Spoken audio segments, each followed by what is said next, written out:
Doctor L Murugan उपस्थित होते। संसदेच्या पावसाळी अधिवेशनाच्या पार्श्वभूमीवर दिल्ली पोलिसांनी राजधानीत सुरक्षेबाबत हाय अलर्ट दिला आहे। कॉकरोच जनता पार्टीकडून संसदेपर्यंत आज प्रस्तावित मोर्चा किंवा विरोध प्रदर्शनासाठी कोणतीही परवानगी मागण्यात आलेली नाही। त्यामुळे अशा कुठल्याही बेकायदेशीर मोर्चा किंवा विरोध प्रदर्शनात सहभागी होणाऱ्यांवर कठोर कायदेशीर कारवाई केली जाईल असं पोलिसांनी स्पष्ट केलं आहे।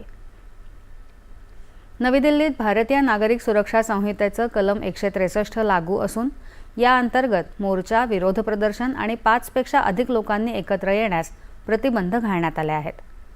केवळ जंतर मंतरच्या निर्धारित प्रदर्शनस्थळी पूर्व परवानगीनंच विरोध प्रदर्शनास परवानगी असेल असं पोलिसांनी स्पष्ट केलं आहे।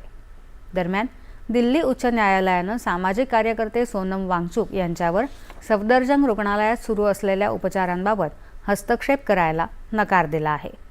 वांगचुक यांच्या प्रकृतीवर डॉक्टर लक्ष ठेवून आहेत, त्यांच्या सहमतीनेच उपचार सुरू आहेत, त्यांना कुठल्याही खासगी रुग्णालयात पाठवण्याचे तत्काळ आदेश देण्याची कोणतीही गरज नाही असं न्यायालयानं काल स्पष्ट केलं।